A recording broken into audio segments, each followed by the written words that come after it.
Hello, everyone, and welcome. In this recording, I'm going to be speaking about this upcoming new moon taking place in the sign of Gemini on the 6th of June 2024. First of all, I know that numerologically this looks a little bit peculiar, let's say, because 6 of 6, so you kind of know where I'm get going with this, but that doesn't necessarily have to be anything negative, especially that 6 is a really powerful numerological representation of manifestation. So, two threes basically, as above, so below. Some spirit enters matter. It may not be its final form, but it is already here. Besides all of this, this new moon is gonna be quite energetic. And the reason why I'm saying this is because, on one hand, the sign of Gemini, the host of this new moon, is packed with planets. If you look at my screen, we have the perhaps the most important element, Jupiter, which very freshly, recently on the 26th of May, entered the sign of Gemini. But the expansive power of Jupiter is immediately there. And also, just because Jupiter is in, let's say, exile, because it is the opposite sign of Sagittarius, the sign which it normally rules, that doesn't mean that the expansion is a bit less or not as strong. Perhaps, Jupiter is not able to bring forward its highest qualities in the sign of Capricorn, where it is debilitated. Perhaps it is Capricorn which restricts Jupiter expansion. However, Gemini gives it, how should I say, more freedom than it's healthy, which means chaos. But that's also, we get to the other planet energizing it, Mercury, its chaotic ruler. Now, when I say chaotic, it is Uranus, which is the planet of chaos in the literal sense. But Mercury and Uranus are related. They are each other's octaves, Mercury being the lower octave. So it means that Mercury has its own chaos. Just that, which seems chaos to anything else, doesn't necessarily mean that it's chaos to Mercury. Mercury has its own method in the madness. But still, Mercury and Jupiter were together in the sky, still are at the time of this new moon, but not as significantly. So that means that Mercury is expanded immediate. So Mercury's presence at home in Gemini, energized by Jupiter, makes this new moon very, very, as I said, energetic. Our mental sphere, at least, but chances are it's not just the mental sphere. There is something also with the heart, Venus, value, love, sensuality, desire, pleasure. That is also part of the equation. And that is part very, very tightly, in great, great measure, because Venus, by the degree, is exactly conjunct the new moon. So she is definitely a star of this astrological show. Her being in Gemini as well just adds to the energy. And then, needless to say, the sun and the moon together, the two luminaries. Okay, a new moon is a period of total darkness, right? But the light returns very, very soon after. So it's a game changer always and a new beginning. The fertility of that darkness. And speaking about fertility, the Venusian element to the fertility, the attraction, what wants to be born out of desire, out of even need, why not? That is very, very emphasized. And there is, let's say, like a more invisible power player in Gemini at 0 degree critical degree, Sedna, Of course, Sedna's influence is very relevant on the long term, the next 6 years, something like that. But still, her presence and her conjunction with Jupiter makes this feel so unusual. Because Sedna, her symbolism cannot be added all that personally, because she is a deep and heavy in a symbolistic alchemical way. So can she be personified in every single situation? Not really. But the element of sacrifice, the element of certain kind of rebellion, that is also emphasized, and that these qualities are very strongly part of Gemini as well. uh you might say, how come the sacrifice? The duality,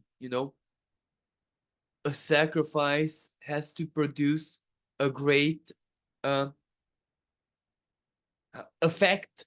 After all, it has to um, change something, because that was what it motivated it.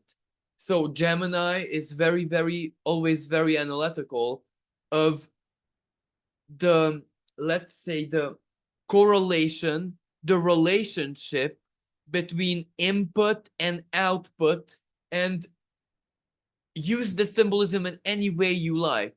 May that be sacrifice and the good that it does, or may it be in any way, shape, and form, because twins, the quantum entanglement, when you do something, think something with a purpose, that usually has an effect. And Gemini is usually the best observer and the best perceiver of this. So Gemini also has its certain kind of predictive powers. So moving on, why am I speaking about all of this? Because it may be very much part of this new moon, especially individually speaking. Because the big keywords that immediately come to mind are, of course, choices, decisions, options. What do I like? But this is where, I'm sorry, I like is no longer a thorium factor. It is not all that just rooted in pleasure. It has to be also rooted in mind. What do I think that I like? What does my mind, my mental sphere, my my processor, basically, what in life makes me process life and information and everything in the best, most efficient and pleasurable way possible. So this is where pleasure has to be in the mind, thought processes, perceptions, communication, study, learning, adaptation, and humor. Venus in Gemini, Moon in Gemini, Mercury in Gemini, and why not Jupiter in Gemini? Is all of these planets have something to do with humor in their own unique and distinctive way. Sun in Gemini, that I'm not even going to mention that, because that is typically Gemini season. So humor, lightheartedness, um, and there is a saying that intelligence, high intelligence, goes hand in hand with humor. Also a bit dark humor, but that is also very much representative of the measure. The more disciplined the mind is, the more open, but in a disciplined way, not in a silly way, the bad type of curiosities. Um, that means that they can handle jokes, humor, the funny side of life, all that much better, if you know what I mean. But Venus, basically, she may represent the value of humor in our lives. All the good, laughter, childishness, Not the bad sense, but Gemini also has a bad sense. You know what I mean? So with Gemini, when we get one sense, we also get the other.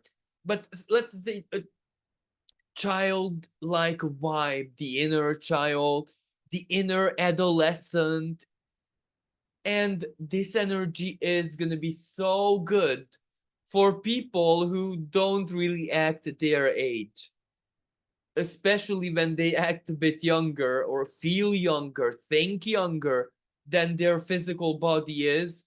This energy can be delightful for them. However,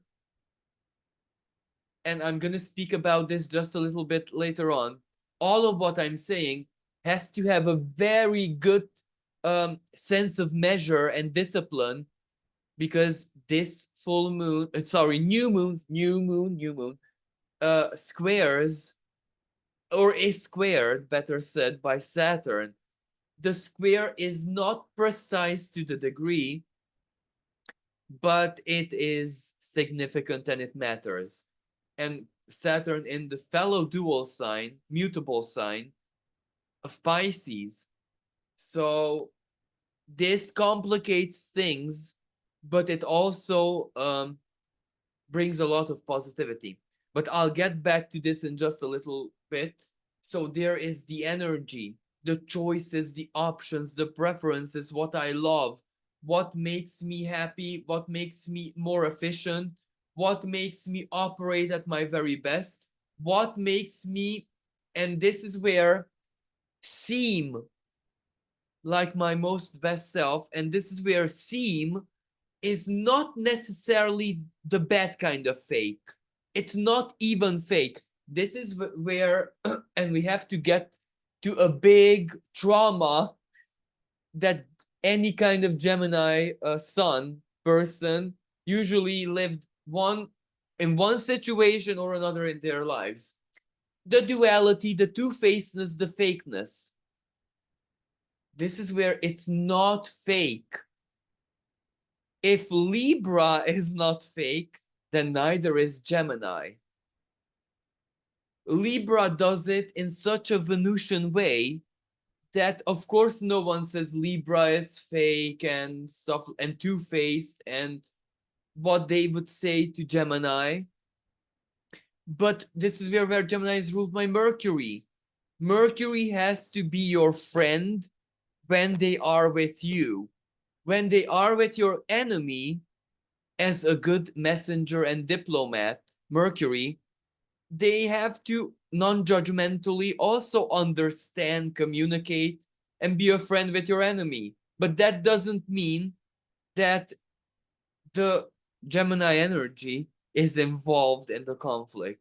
It is only involved in the alliance and friendship, but not in the, that doesn't mean two-faced. And for some people, it actually means, but you see, this is Jupiter already. Jupiter in Gemini. For some people, it is one thing. For other people, yet another. And the two, even if they are opposite and dichotomous, well, they still have to be okay. Jupiter in Gemini. You can't please everyone, but there is a good attempt to. I'm so sorry, I have a little bit of cold, but there is a good attempt to do so.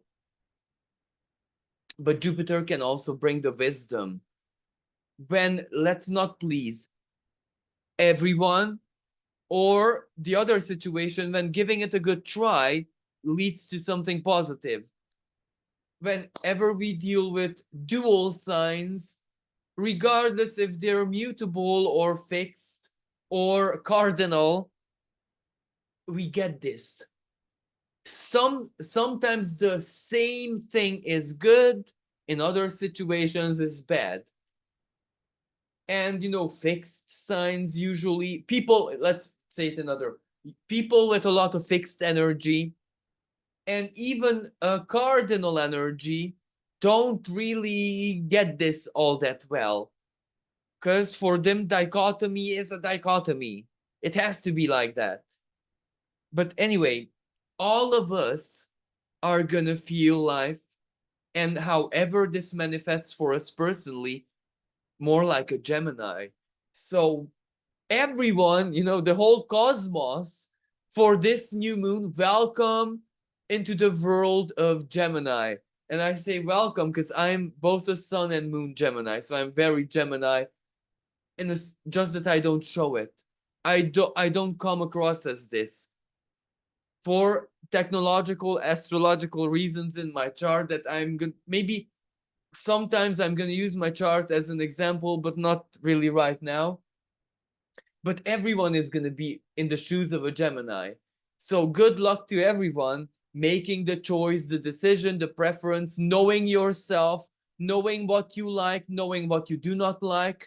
And Saturn. Let's get to Saturn a little bit. Well, okay, it's in Pisces, but if we ignore that a little bit, it can mean why not contract? Because Saturn together with Venus, and it doesn't matter in which type of celestial conversation, may it be something superbly harmonious or something like tension it as a square, it may mean contract, an obligation, or something that you commit to. Saturn commitment, Venus, it serves a need, a purpose, even if it's a compromise. So this can mean that whatever it is that we have to choose from or make an option, make a decision, voice our Venus, what we like, voice our needs, voice our opinion, voice what, okay, Jupiter is not conjunct this, what we believe in still, because Jupiter is in Gemini, what we believe in, what we support, the principles, what we know, and sometimes, especially in Gemini, Jupiter acts in a certain, in this way. So get my example. Well, there is, let's say, like a group argument, whose opinion, but let's say not all that subjective opinion. Jupiter is subjective, but Gemini isn't. So let's say that the topic is something about a mastery, an expertise, whose expertise is more valid. And Jupiter in Gemini, well, ultimately, who has relevant degrees. Usually that individual will have the gravity of the word. So Jupiter, sometimes your studies, your expertise, what it is that you know, what it is that you researched, what it is that you were gifted wisdom-wise from others, teachers, friends, family, brothers, sisters, colleagues, the neighbors, siblings, Gemini. So the reason I'm naming all of this, because this can be part of the equation. So Saturn makes all of this have a good chance either to be legally binding or for us personally to feel serious. Like Venus, all of this combination of energy for some people can mean flirt, especially the Mercury there, words, compliments, self-expression, saying what you want in the most beautiful Venusian way, etc., etc., etc. Well, square to Saturn. If you want to flirt, then make sure you don't lead the person on to thinking that you want to commit. Because Jupiter in Gemini promises duality, the good kind of promises, where, well, if you promise something, you will have to Saturn work your way to complete it. The bad kind of promises, Pisces. Well, it's not possible, either because it's simply not real or because you just can't. It not all that, how should I say, not all that doable in real life, Pisces and Gemini. This is Gemini's and Pisces square many times, regardless of the planet. Pisces, the ideal. It would be so good, and it would, if but Gemini comes, absolutely, but it's not doable.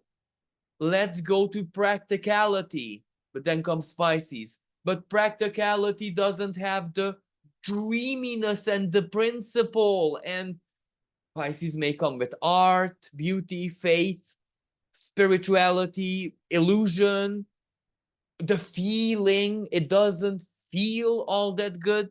But then Gemini comes with, but look at what it does. It makes sense. It has logic. It's easy. And these two energies have to, with a square, the tension is resolved by finding common ground, a balance that works. No. So this will be part of the deal. So you can imagine that whatever options, choices, contracts, decisions, wording, something we're faced with, we must make sure that it's not misunderstood. We must make sure that we don't make promises, especially, in a clear way. Because when you have this conversation or you're in the situation, you might feeling the feeling, Pisces, that I promise, because of course I'm gonna do it. I can do it. And then you realize that, well, no, I can't. So make sure that if you do make promises, those promises are actually rooted in wisdom and reality, and not sheer fantasy.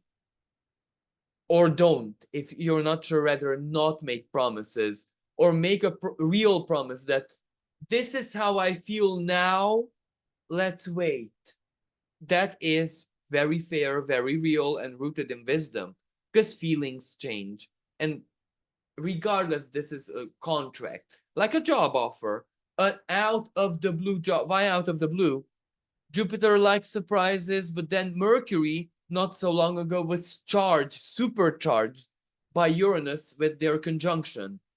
So Mercury is hell bent on delivering surprises, an unexpected job offer, or uh, maybe it goes the other way. You apply in sheer faith that it's never you're never going to be called, because you applied for something that you knew full well you don't meet the criteria. You're called and you get the job. You get it offered because maybe they saw something that you never expected and which they needed. Or relationship, flirt, online dating, and especially online dating. And be careful, pictures are not real life. And even if the person doesn't alter in any way, shape, and form the picture, even if the person is trillion% honest, pictures are still not real life. On pictures, we project what we want to see. When the person is there in flesh and blood, that person will have body language, chemical language. Venus will sense that person differently, you know? And even if you are their flesh and blood, Gemini, the word, the communication, etc., etc., etc., there are hormones, chemicals, chemistry. There's Pisces, the great unconscious, unfulfilled desires. Even if that unfulfilled desire is from last month. You know what I mean? That is still an unfulfilled. Don't commit, or live the moment as it is and wait on, because a new moon doesn't mean there and then and now. In Gemini, it wants to mean that Mercury in Gemini, it would love it if it would be something instant, but it's a process. So wait, go, take it easily. Regardless if it's a flirt, a meeting, a relationship, a job, an option, anything, take it easily, slowly. Because Saturn, you need to put the wisdom to the table, or whatever Pisces means, compassion. imagine if someone falls in love with you in such a way that they lose their heads and they want to gift you a huge amount of money.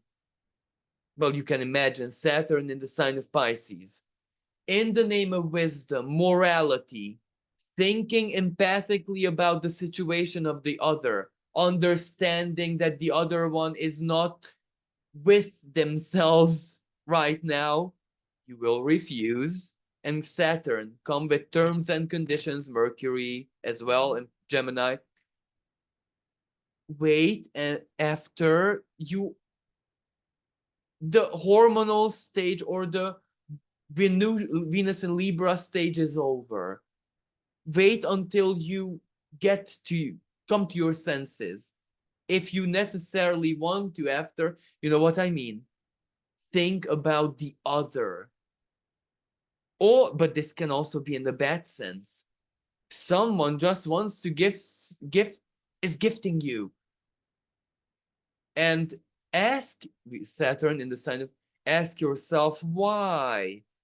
You don't see any rational reason. Then look at their unconscious.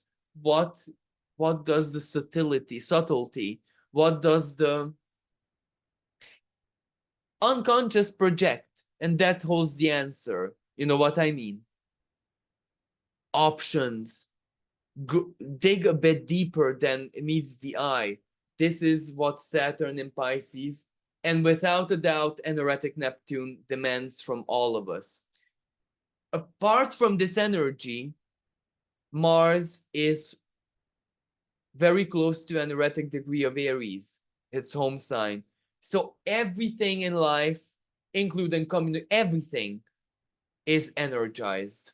I'll leave the Aries energy here because better better keep it out of the equation, even though the Aries energy could be relevant in a certain way, because if we necessarily want to think that way, the North Node may sextile, or Chiron may sextile this new moon. But let's not. Another energy which is very much there and adds a distinctiveness to this new moon is that this new moon, including now Venus, is on top of fixed star Rigel. So Orion's foot.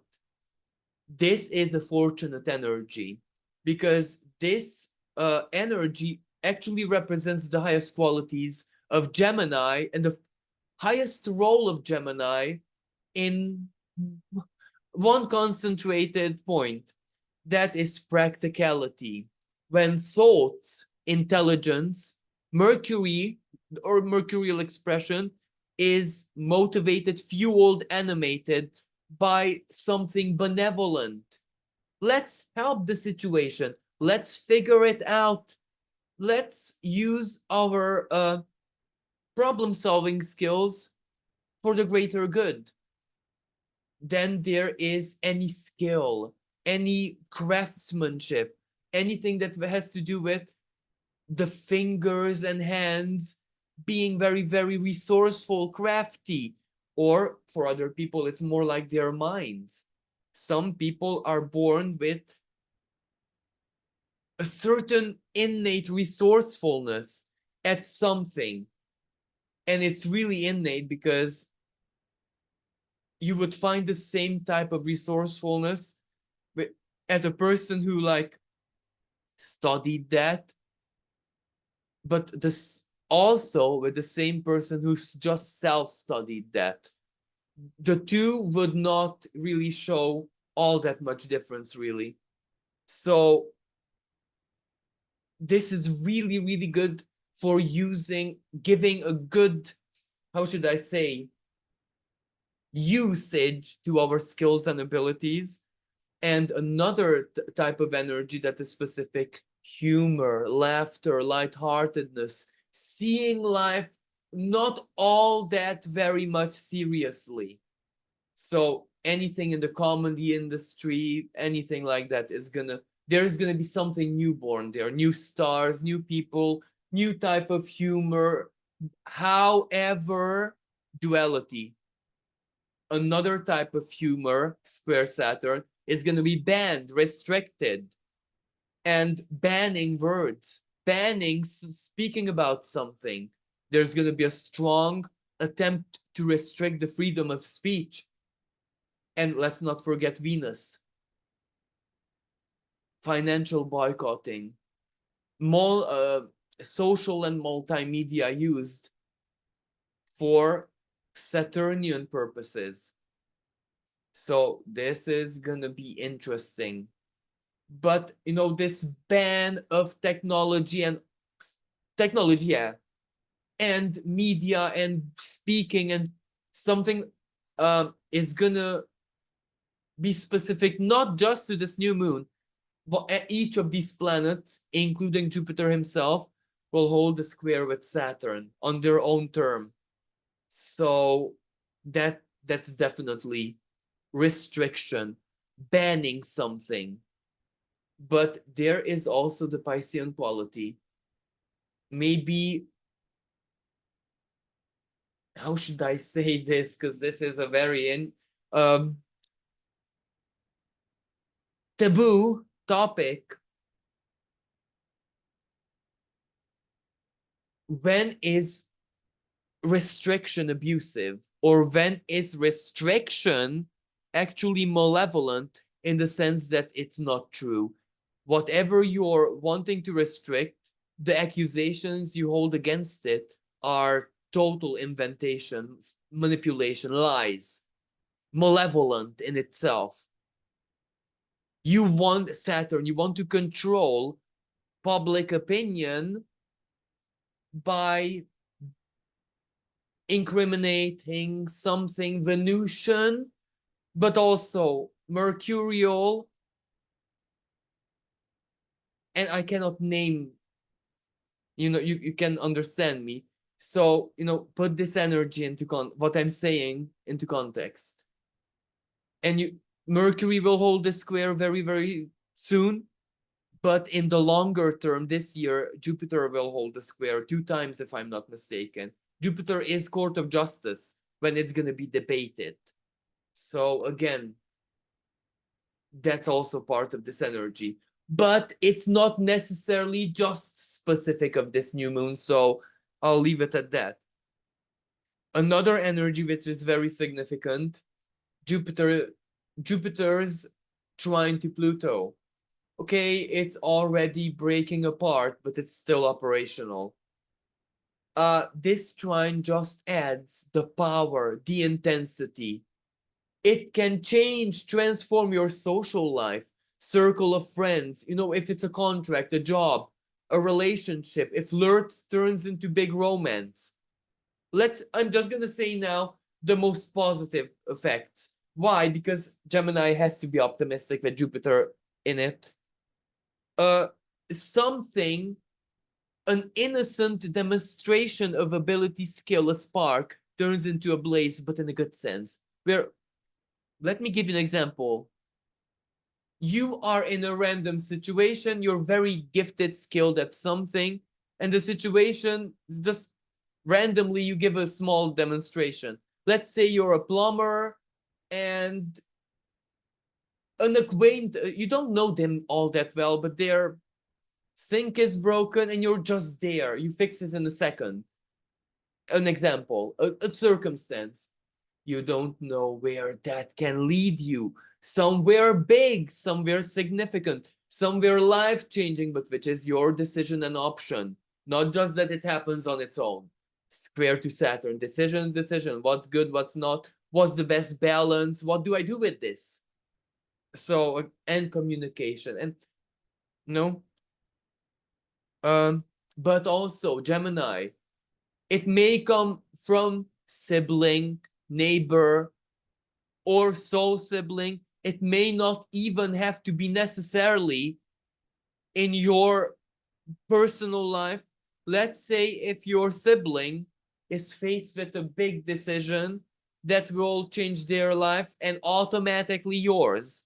But it's in your siblings' hand. Okay, family council. The Gemini, you're there. You're gonna be either a Mercury or a Saturn. Saturn, the voice of reason. Let's consider this and that as well. You're gonna be some one of these planets in their life. You know what I mean? So you're gonna be involved, and it's gonna influence your life as well.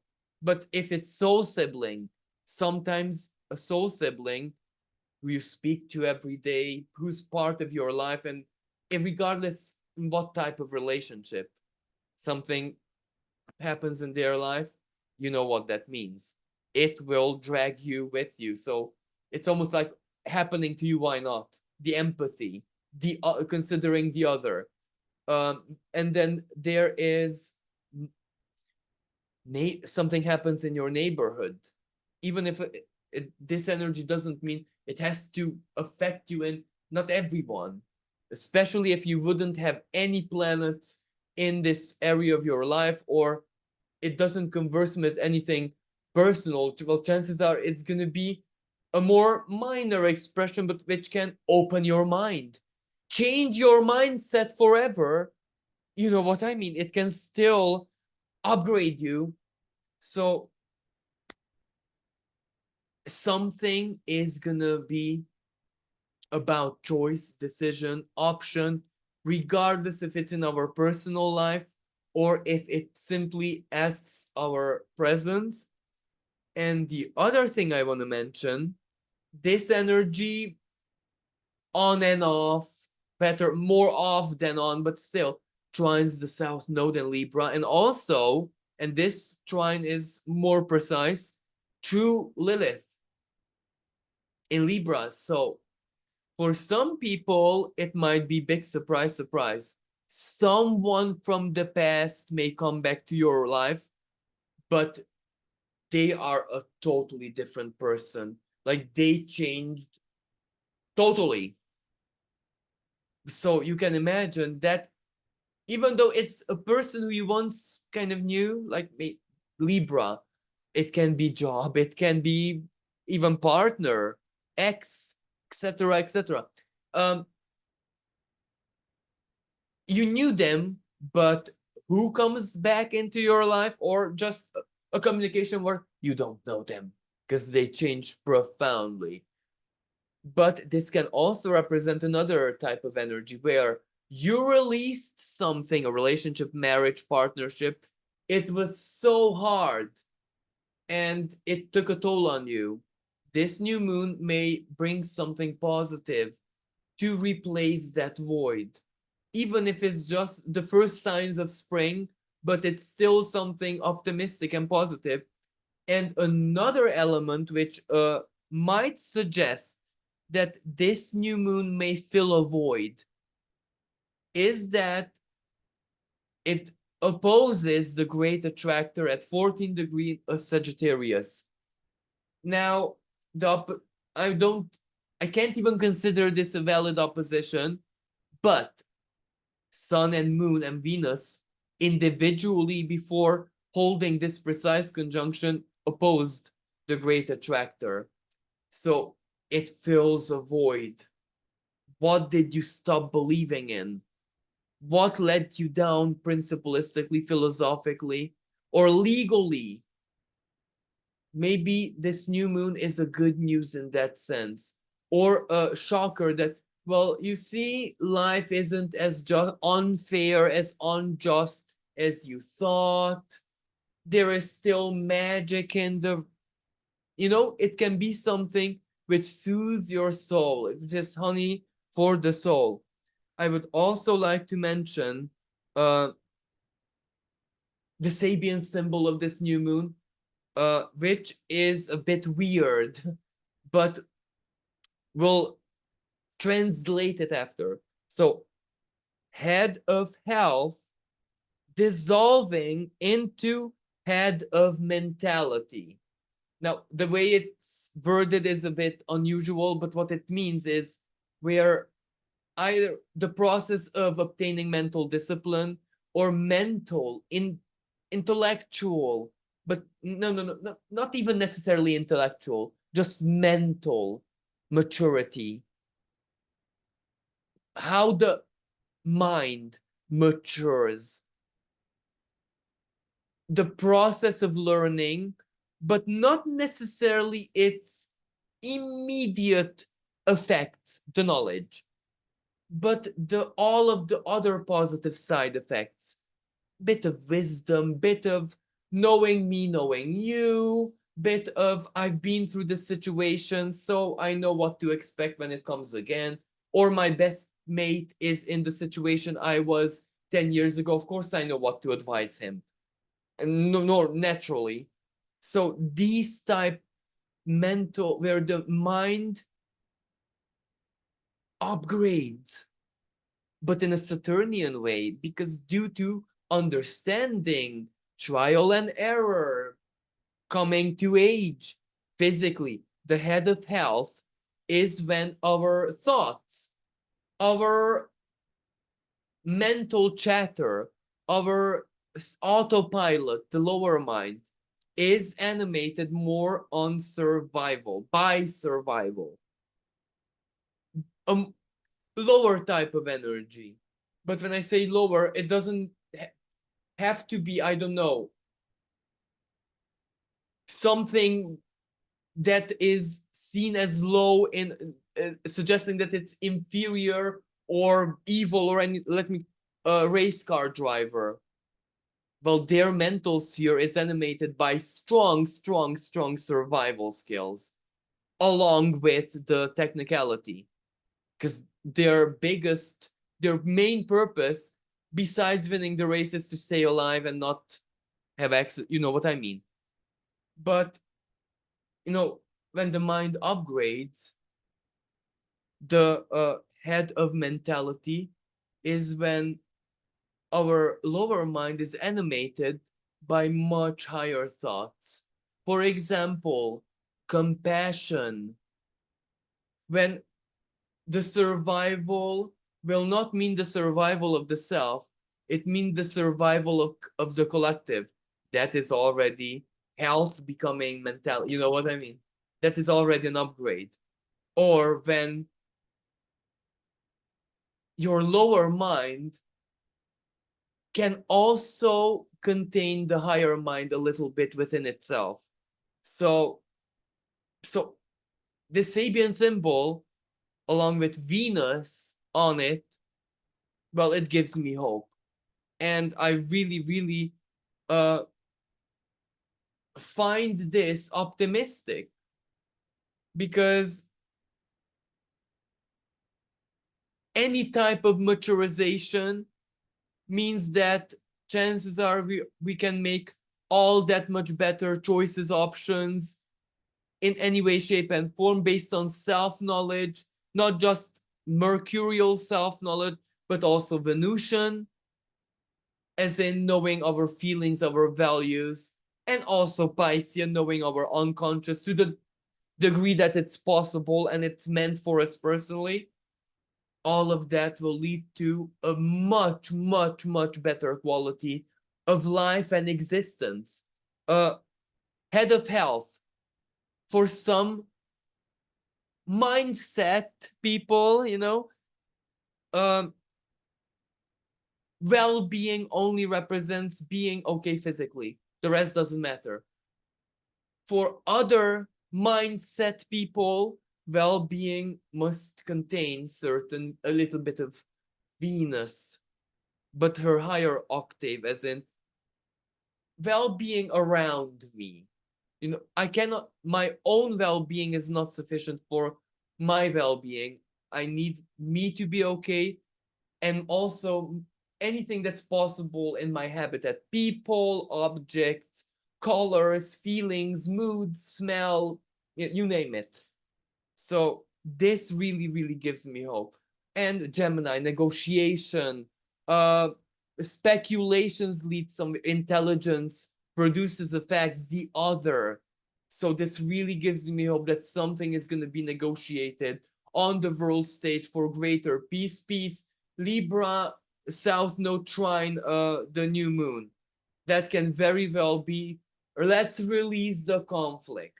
Okay, South Node and Leap. Let's release the old conflict, or at least let's have open mind, open heart for peace, negotiations, and talks. But this can also be very true in our individual lives. So thank you everyone for listening. Thank you for all your love and support.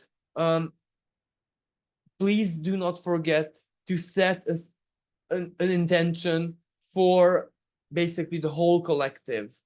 Let us take on the highest expression of Gemini, where the other is simply just a sibling of ours, regardless of what the other means. So, wishing everyone a blessed new moon. Until next time, bye for now.